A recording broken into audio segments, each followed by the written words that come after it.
आदाब नाजरीन, मैं आपका दोस्त के बी जानी आपके पसंदीदा प्रोग्राम हैदराबाद के सितारे में आप सभी का इस्तकबाल करता हूं। दोस्तों, शहर हैदराबाद सारी दुनिया में एक अलग शिनाख्त रखता है। गंगा जमनी तहजीब की निशानियों में चार मीनार, किला गोलकुंडा, सालारजंग म्यूज़ियम वगैरह से हटकर उर्दू शेर व शायरी के माहौल और अदबी तहजीबी सरगर्मियों की वजह से भी सारे मुल्क में हैदराबाद का सानी नहीं है।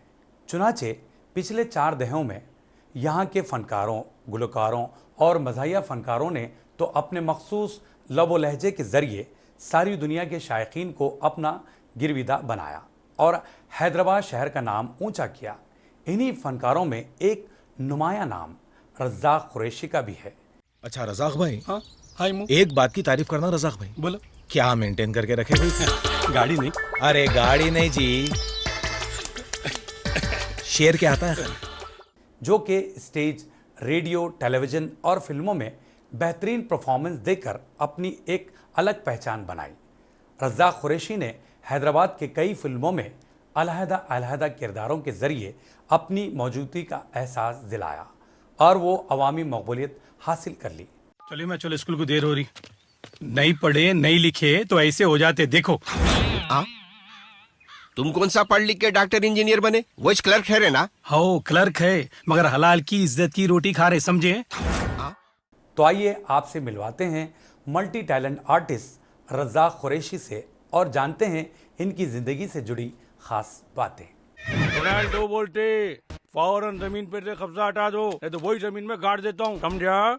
अरे खल्लू, मुस्कान एक पढ़ी लिखी टीचर है, टीचर। अपने भाई को घास कब डालना रे? सुबह सुबह किसकी तुम्हें सूरत देख के निकला रे मैं? आपका बहुत बहुत इस्तकबाल किया जाता है हमारे इस प्रोग्राम में हैदराबादी सितारे में। बहुत बहुत शुक्रिया जानी भाई आपका, और सियासत के सभी नाज़रीन को रज़ाक कुरैशी का प्यार भरा सलाम। और एक आपसे बात कहना चाहूँगा, मुबारकबाद देना चाहूँगा सियासत टीवी के इस प्रोडक्शन को, जिन्होंने हैदराबादी आर्टिस्टों के लिए एक ऐसा प्लेटफॉर्म बनाया है जहाँ से वो अपनी ज़िंदगी के बारे में कुछ बैठ के यहाँ पे आपसे डिस्कस कर सकते हैं। बेशक, बराबर है। तो रज़ाक कुरैशी साहब, प्रोग्राम की इब्तिदा हम यूँ करेंगे कि आपकी जो कैरियर की शुरुआत हुई जी, वो किस तरह? थोड़ा सफ़र ज़्यादा लंबा है लेकिन उसको शॉर्ट करके बोलेंगे। जी जी 1977 जब मैं स्कूल में था, प्राइमरी स्कूल का ज़माना था, तो एनुअल डे के दिन प्रोग्राम का कुछ प्रैक्टिस वगैरह हो रही थी, कुछ एनुअल फंक्शन में प्रोग्राम करना था। तो 2 प्ले वहाँ पे किए जा रहे थे।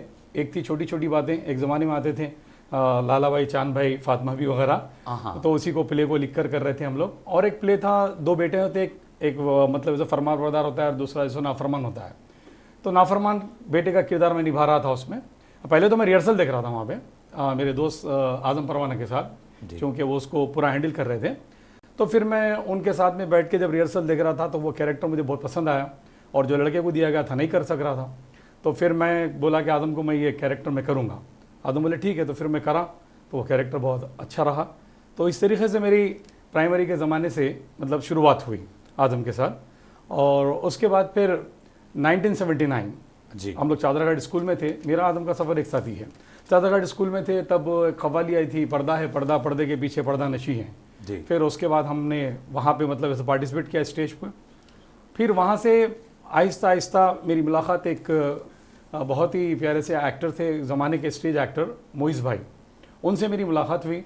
तो वो मुझे देख के बोले कि तुम तो बहुत अच्छे टैलेंटेड है, तुम और कोशिश कर सकते, तो तुम स्टेज प्ले में क्यों नहीं काम करते? मतलब ऑलरेडी स्टेज तो कर चुका हूँ, मतलब प्ले में काम करते हैं। ठीक है, फिर वो मेरे को खादर अली बेग के पास लेके गए। खादर अली बेग साहब से मेरी मुलाकात हुई जब एक प्ले चल रहा था जिसका नाम था तानाशाह। 1981 की बात है। तानाशाह प्ले चल रहा था, तो औरंगज़ेब के सिपाहियों सिपहसालार में मुझे कैरेक्टर दिया गया।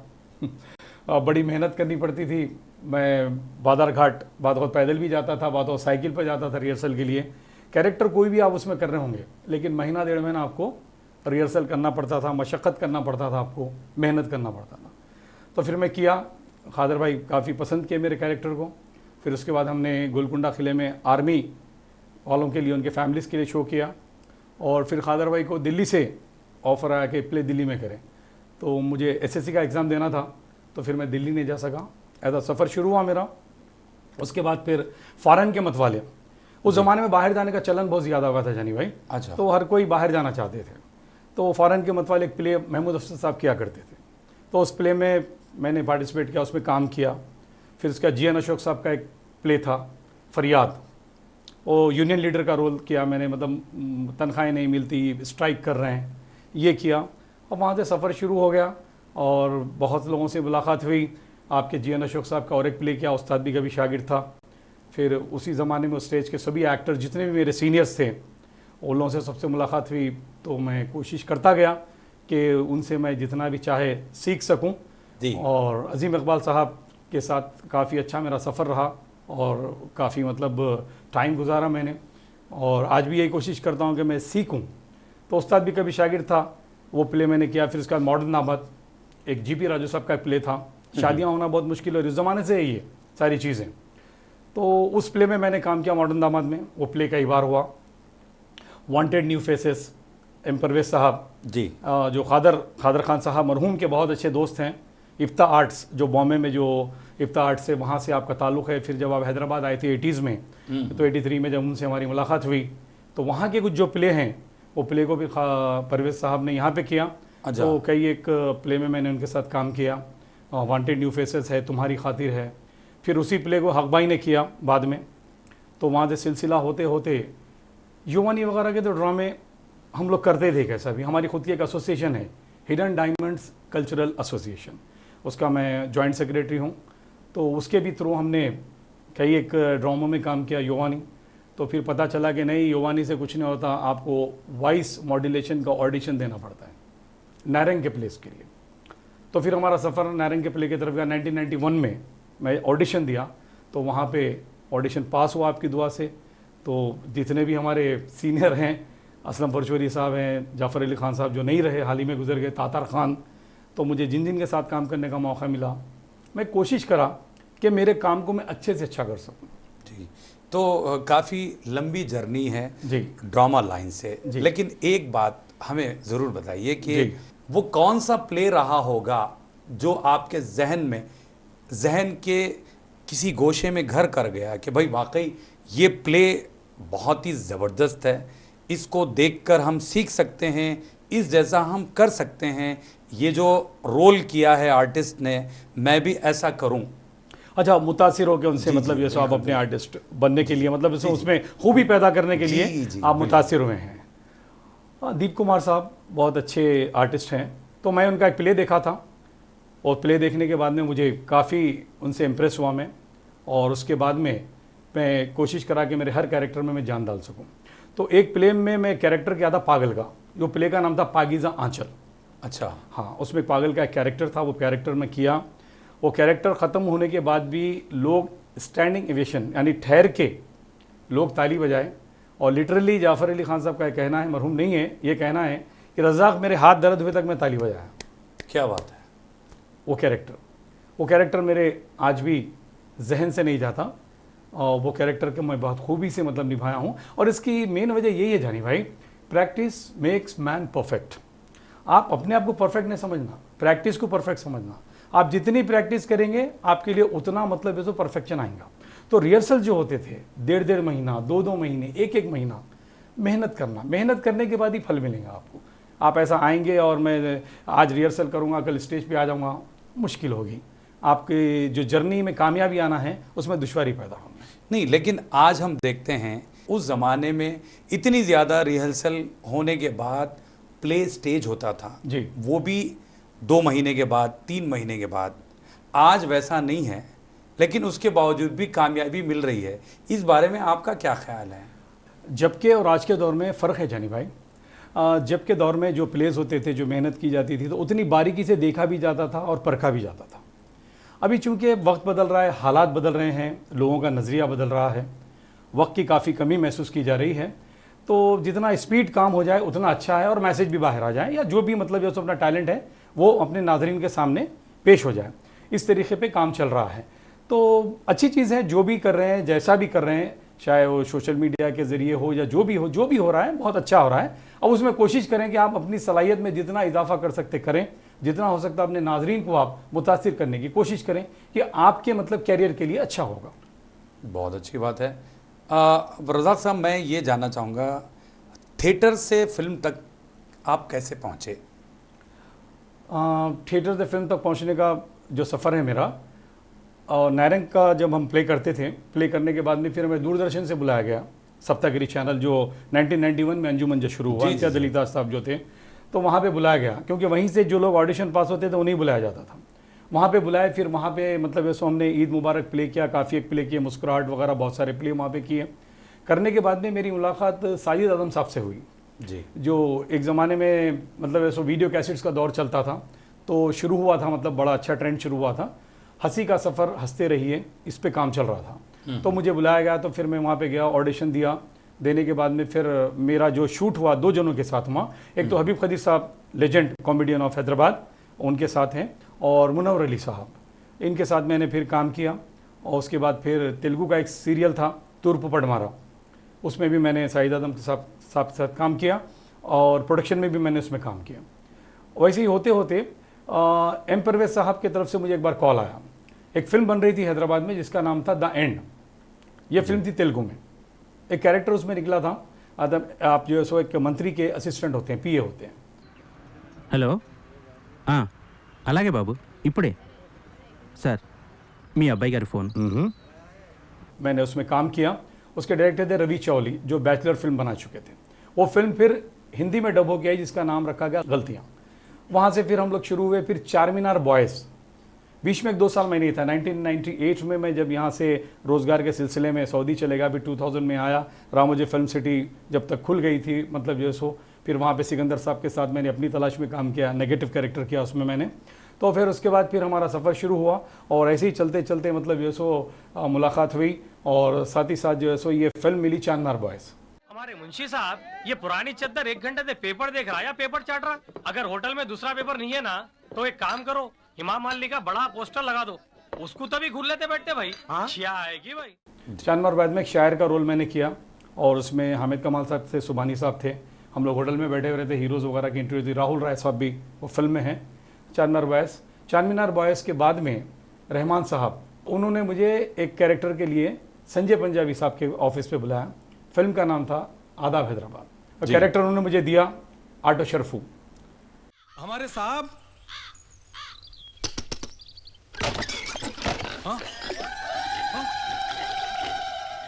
13 साल हो गए हैं, लेकिन लोग आटो शरफू को नहीं भूले।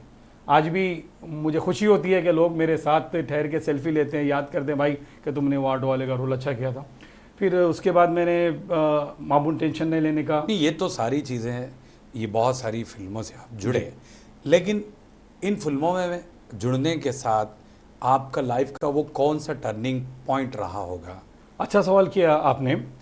जो मेरा टर्निंग पॉइंट है, वो दौर चल रहा था मिथुन चक्रवर्ती का जी, और थोड़ी बहुत हमारी शबात भी थी। वैसी हम लोग फिल्म देखने के लिए गए दोस्तों के साथ, और काफ़ी मैं मतलब एक्साइट हो रहा था, बहुत खुशी हो रही थी मुझे जी। देखकर, और मैं सोच रहा था कि मैं इसके ऐसा लगूंगा या बनूंगा तो कैसा लगेगा। हाँ, तो लोग मेरे मतलब दोस्त मेरे मजाक उड़ाने लगे, अरे छोड़ भाई, वो मिथुन है और तू कहाँ है, तो खाली ड्रामे कर लेते रहता, फिल्म में आना बोले तो कोई मामूली बात नहीं है। अब मैं जवाब सुनने के बाद मैं काफ़ी अपसेट हो गया। मैं बोला ये क्या बोल दिया लोहा मेरे को। हाँ, और उसके बाद मैं घर गया, सोचा, रात भर मैं सो नहीं सका बराबर, और मैं सोचा कि नहीं, ये लाइन में अपन कुछ करके बताएंगे, अच्छा, और एक दिन स्क्रीन पे हम ज़रूर आएंगे। ये इरादा मेरे मतलब ये सो बिल्कुल ही फिक्रो जहन में बैठ गई बात ये मेरे, और मैं इसके पीछे लग गया, और मैं किसी कुछ नहीं बोल रहा था, बस अपने मकसद के पीछे लग गया था, और वो दिन आया मेरी ज़िंदगी में। वही दोस्त मुझे फिल्म देखने के बाद में इतनी खुशी के साथ फ़ोन किए कि वाकई तू, हम जो बोले थे तेरे को चुरगा दिए थे, मगर तो उसको सच करके बताया, हम मान लिए कि तू जो है सो मजाक करते थे, लेकिन तो आज मिसाल बन गया। क्या बात है। तो ये चीज़ रही मेरे साथ में। वाकई यानी आपका जो पैशन था, यानी आपका जो जुनून था, वो रंग लाया जी हो फिल्मों में आने के बाद। तो ये तो होना चाहिए आप में, मतलब अगर आप जब तक ये नहीं सोचेंगे, कोई इरादा नहीं करेंगे, तो फिर आपको आगे बढ़ने के लिए वो दुश्वारी होगी। बेशक बेशक। हाँ, रज़ा कुरैशी साहब, थोड़ा सा मैं यहाँ पर आपको रोकूंगा जी। बहुत सारी आपसे बातें भी की जाएगी, और बहुत सारे हम वाक़यात भी सुनेंगे। तो नाज़रीन, आप कहीं जाइएगा नहीं, मिलते हैं एक मुख्तसर से वक्फे के बाद।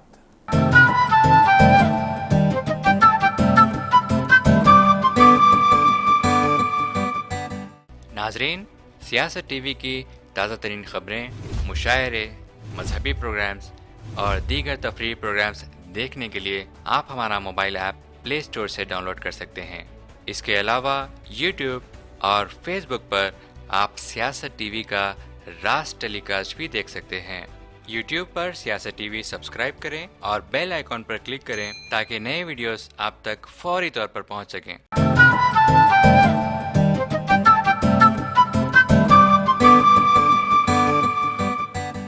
अब वक्फे के बाद आप सभी का हम खैर मकदम करते हैं हैदराबादी सितारे प्रोग्राम में।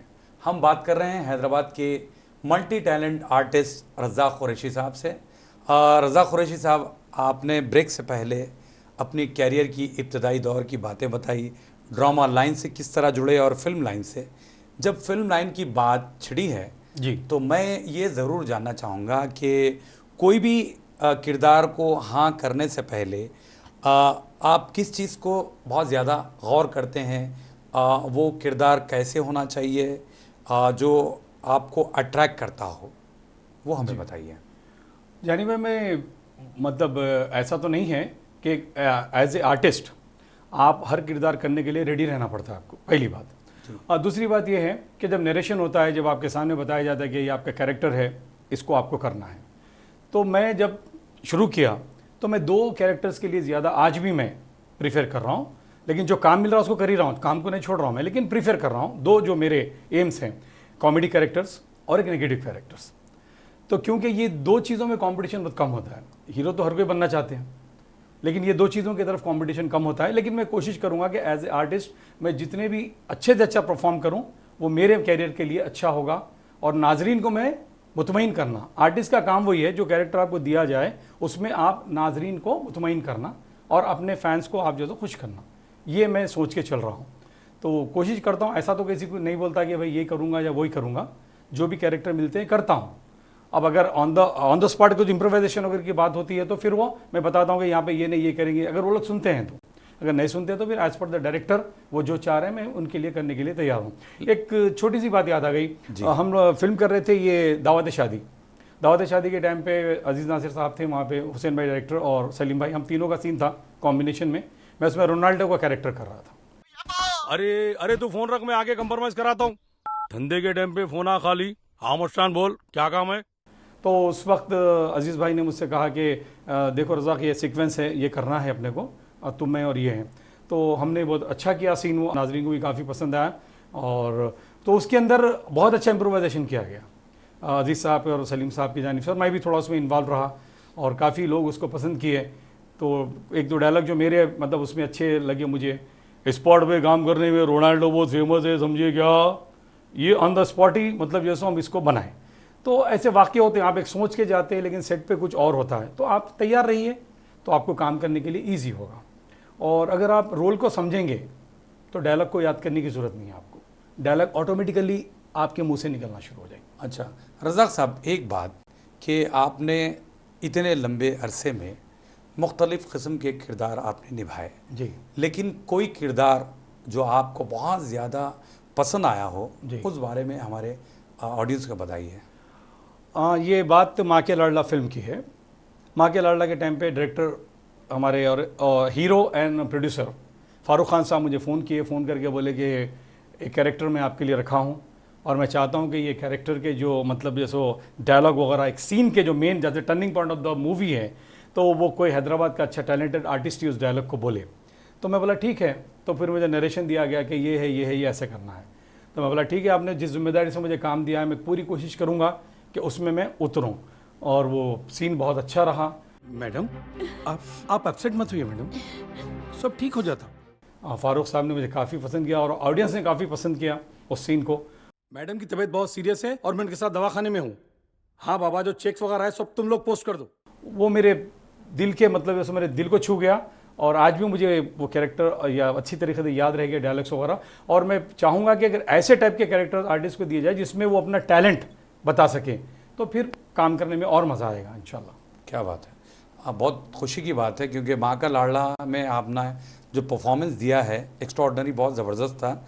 लेकिन एक बात हम ये आपसे पूछना चाहूँगा कि मौजूदा फिल्म साजी के बारे में आपके क्या ख्यालात हैं?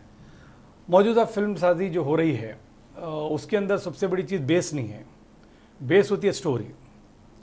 अगर आप स्टोरी रहेगी, अगर आपके ने बेस रहेगा तो आपकी बिल्डिंग अच्छी बनेगी। अगर आपके ने स्टोरी नहीं है तो फिल्म बहुत मुश्किल होगा फिल्म बनने के लिए। नहीं, एक बात यहाँ पे आपको थोड़ा सा रोकूंगा मैं जी। अगर स्टोरी नहीं है, वन लाइन नहीं है, या तो ये सारी चीज़ें, ये सारी फिल्में कैसे बन पा रही हैं? हाँ, आप अच्छा सवाल करें। आप बन पा रहे हैं लेकिन चल नहीं पा रही हैं। उसकी वजह यही है कि आज के जो फिल्में बन रही हैं वो फिल्म देखने के लिए ऑडियंस को थिएटर में बिठाया नहीं जा रहा है। पहले के फिल्म बनते थे, ऑडियंस बैठती थी थिएटर में, 3-3 घंटे की फिल्म होती थी, डबल इंटरवल की भी फिल्म है, 1.25 घंटे की फिल्म होती थी, 2.25 घंटे की। आज 1.5 घंटे की फिल्म है तो पब्लिक बैठने के लिए तैयार नहीं। फिल्म क्यों नहीं चल रही जी, उस पर मतलब तवज्जो नहीं दी जा रही किसी को। तो थोड़ी सी चीज़ें इसमें इन्वॉल्व हो गई हैं आज की जो फिल्में बन रही हैं। थोड़ा सा सीक्रेट टाइप के मतलब जो है सो सीन्स वगैरह शूट किए जा रहे हैं, जिससे मतलब जो है सो जो फैमिली जो थिएटर को आती है उनको बहुत दुश्वारी हो रही है। तो ये बड़ा रीज़न है पहले की फिल्मों में अब की फिल्मों में। पहले मतलब बहुत अच्छी तरीके से जहाँ पे गाने की ज़रूरत है वहाँ गाना देते थे, जहाँ पे कॉमेडी होना में कॉमेडी देते थे। आजकल कुछ भी नहीं है वैसा, पूरा मिक्स कर दिए, पूरा आप उसके मूवमेंट को ख़राब कर दिए पूरा। तो फिर कैसा होगा बताइए।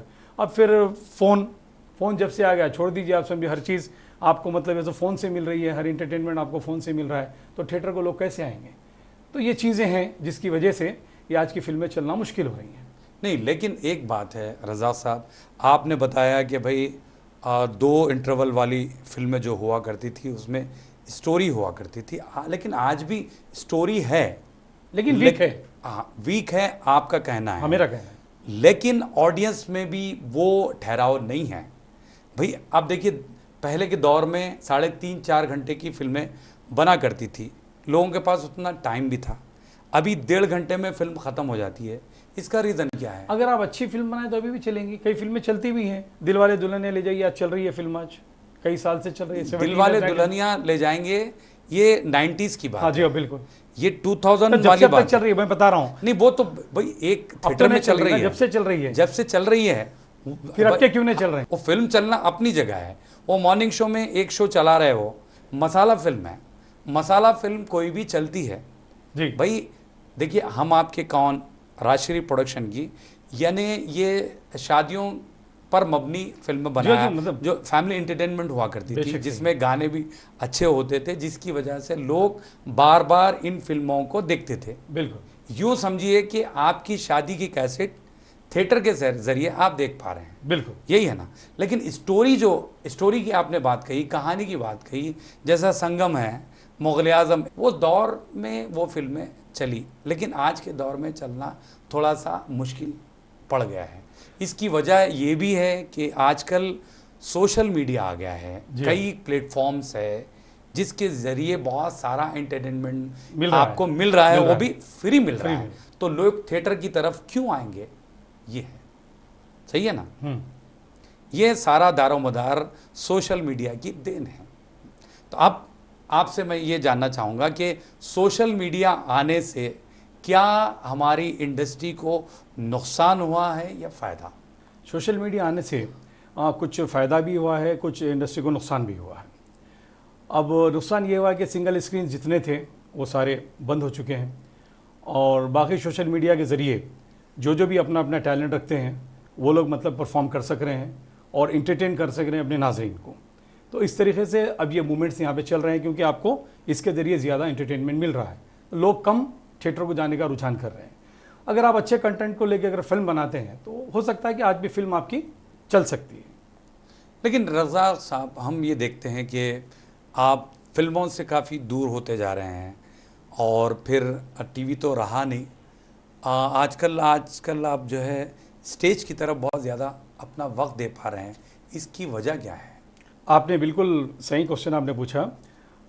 देखिए, आप कंपटीशन बहुत ज़्यादा बढ़ गया है और फिल्में बहुत कम बन रही हैं। अगर कहीं एक ऑडिशन चल रहा है, समझिए 1-2 कैरेक्टर के लिए कोई ऑडिशन लेना चाह रहे हैं, तो 200 आदमी वहाँ पे पार्टिसिपेट करने के लिए आ रहे हैं। तो इसमें काफ़ी मुश्किल हो रही है, दुश्वारी हो रही है कि कैरेक्टर हम तक आए। और दूसरी चीज़ ये है कि एक आर्टिस्ट के साथ उसकी अपनी ज़िंदगी है, उसको सर्वाइव भी करना पड़ता है, उसकी कुछ अपनी जिम्मेदारियाँ होती हैं। और जब से हम ये लाइन में रहे, इसको हमने यही सोचा कि भाई इसमें अगर हम ज़्यादा टाइम दें तो फिर हम ये नहीं कर पाएंगे, हमारी जो जिम्मेदारियाँ उसको हम निभा नहीं पाएंगे। तो यही सोच के मैं मतलब जो सो दोनों चीज़ को बैलेंस करके लेके चलता हूँ। इसीलिए मैं यहाँ पे ये स्टेज से जुड़ा ताकि मतलब जो सो यहाँ से मेरे रोटी रोज़ी का कुछ इंतज़ाम होता रहे और मैं फिर यहाँ पे भी टाइम मैं दे सकूँ, ताकि मेरी जो लाइफ है, मेरी जो फैमिली है, जो मेरी जिम्मेदारियाँ हैं, वो मैं आराम से उसको लेके चल सकूँ। और मैं यहाँ पे कहना चाहूँगा कि जो भी मिला जितना मिला वो मेरे माँ बाप की दुआओं का सिला है। बेशक, यकीन मानिए उन्हीं की दुआएं हैं और मैं मतलब खुश हूँ ऊपर वाले से कि उसने मुझे जो भी दी है, इज़्ज़त दी है, शोहरत दी है, जो भी मैं सर्वाइव कर सकता हूँ उस अल्लाह ने मुझे दिया है। और हमारी फैमिली बहुत अच्छी है अल्हम्दुलिल्लाह। और मैं चाहूँगा कि आगे भी ऐसे ही मैं कोशिश करूँगा कि मेरी ज़िम्मेदारी जो भी है, जो मेरे हुकूक़ुल इबाद है, मैं उनको अदा करते हुए इसके अंदर मैं टाइम दूँ ताकि मैं दोनों चीज़ों को बैलेंस करके लेके चल सकूँ। लेकिन एक चीज़ आपने मिस की रज़ा कुरैशी साहब, क्योंकि आप एज ए एक्टर तो है ही हैं, साथ साथ एक बहुत अच्छे एंकर भी हैं हमारे रज़ा कुरैशी साहब, और बहुत अच्छी एंकरिंग करते हैं। इसी वजह से अल्हम्दुलिल्लाह वो हुनर होने की वजह से आप इस स्टेज से जुड़ पाए। स्वागत वेलकम करते हुए सभी जगह से, इंडिया के सभी बड़े स्टेट से आप यहाँ पर आए। मतलब एक एंकर को पूरा पैकेज लेके ठहरना पड़ता है आपको। एक एंकर को एंकरिंग भी करनी पड़ती है, शेर भी बोलना पड़ता है, कभी कभी सिंगर साहब अगर मसरूफ़ है तो 2 गाने के लाइन भी आपको बोल देना पड़ता है। तो हर चीज़ के लिए आपको तैयार रहना पड़ता है। तो आपने जब गाने का जिक्र किया है तो मैं चाहता हूँ कि हमारी ऑडियंस के लिए भी एक आध लाइन गा ही दें। मेरे दिल में आज क्या है तू कहे तो मैं बता दूं, मेरे दिल में आज क्या है तू कहे तो मैं बता दूं।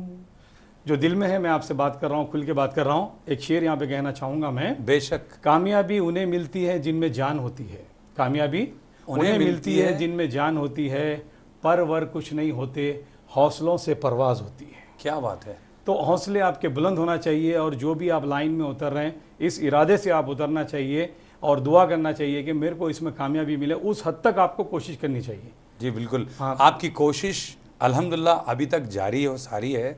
तो वक्त इस बात की इजाज़त नहीं देता कि और बहुत सारी बातें आपसे की जाए। तो चलते चलते आखिर में जो नौजवान इस फील्ड को अपनाना चाहते हैं, इस फील्ड में अपना कैरियर तलाश करना चाहते हैं, उनके लिए आपका क्या पैगाम रहेगा हमारे ऑडियंस के लिए, बताइए। जितने भी नौजवान आर्टिस्ट बनना चाह रहे हैं या इस लाइन में आना चाह रहे हैं, तो मैं सबसे पहले आपसे एक ही बात कहूँगा और आपको ये मशवरा दूँगा कि आप जहाँ तक हो सके, अगर आप एजुकेशन कर रहे हैं तो एजुकेशन में इतना अच्छा आप जैसे एजुकेशन हासिल करें कि कल के दिन अगर आप इसमें टाइम देते हैं और इससे आप वाबस्तगी कर रहे हैं, ख्वाब देख रहे हैं कि हम इसके अंदर कुछ करेंगे, अगर आप नहीं कर पाएंगे तो फिर आप बहुत अपसेट हो जाएंगे। तो फिर आपको इधर भी डिस्टर्बेंस होगा, इधर भी डिस्टर्बेंस होगा। दोनों को अगर आपको बैलेंस करके लेके चलना है आपको, तो फिर आप इसको शौक़ की तरह इस्तेमाल कीजिए। इसको पूरा नज़्बुल ऐन मत बनाइए कि हमको यही बनना है तो बनना है, नहीं तो फिर ज़िंदगी में कुछ नहीं करना है। ये बात बिल्कुल आपकी गलत है, ये ख्याल आपका बिल्कुल गलत है। तो दोनों चीज़ों को ज़िंदगी में हमेशा बैलेंस करके लेके चलिए, ज़्यादा वाबस्तगी मत रखिए। हाँ, जुनून के हद तक शौक़ होना बहुत ज़रूरी है। जब तक आप जुनून के हद तक शौक़ नहीं रखेंगे आप नहीं आ सकते। आप NSD के बारे में अगर जानते हैं तो आपको बता दूँ, दिल्ली के अंदर पहला इंस्टीट्यूट है नेशनल ड्रामा स्कूल जो है। अगर आप वहाँ जाएंगे तो आप देखेंगे नवाजुद्दीन सिद्दीकी साहब करेंटली जिनकी बात कर रहा हूँ मैं, वो वहीं के हैं। आपको ऐसा लगेगा कि उनकी ज़िंदगी पूरी कैमरे के सामने है। साहब वो लोग बैठेंगे तो कैमरे के सामने, उठेंगे तो कैमरे के सामने। वो जुनून है, उसके बाद भी 17 साल बॉम्बे में स्ट्रगल किए, बन गए, ये नसीब है। नहीं बने तो ना अपने शहर को आ सकते, और बॉम्बे में जिस तरीके की ज़िंदगी गुजारते उसके बारे में तो मैं आप लोगों को कुछ भी नहीं बोल सकता। लेकिन मैं आपको पस्त नहीं करना चाह रहा हूँ, मैं ये बोलना चाह रहा हूँ कि आप अपने दिमाग का इस्तेमाल करें, इस्तेमाल करके बराबर अपने आप को इसमें मूव करें और देखिए अगर मिल रहा है तो करते चले जाइए, अगर नहीं मिल रहा तो फिर आप जो है तो देखिए आप क्या आपके लिए बेहतर हो सकता है उसको करिए। ताकि ऐसा ना हो कि ज़िंदगी में ये समझे कि भाई हम नहीं करते तो ये चीज़ मिल जाती थी, ये छूट गई। छूटना नहीं चाहिए, लेके चलिए। और एक शेर ज़रूर मैं आपको अर्ज़ करना चाहूँगा, पस्त ना करना इरादे देख कर चट्टानों को, पस्त ना करना इरादे देख कर चट्टानों को, कल दोहराएगा ज़माना फिर तेरे अफसानों को। अगर आप वाकई कुछ करना चाह रहे हैं तो फिर आप जो है सो इरादे मजबूत रखिए और मजबूत रखकर उतरिए इसके अंदर। देखते हैं आगे जो भी होता है देखा जाएगा। बेशक। तो बहरहाल बहुत बहुत शुक्रिया रज़ा कुरैशी साहब, आपने इतना कीमती वक्त दिया हमारे इस प्रोग्राम के लिए। Thank you very much. तो नाजरीन, आज के लिए इतना ही। एक और ताबिंदा सितारे के साथ आपकी और हमारी मुलाकात होगी हैदराबादी सितारे प्रोग्राम में। आप अपने दोस्त और होस्ट KB जानी को इजाज़त दीजिए। अल्लाह हाफ़िज़।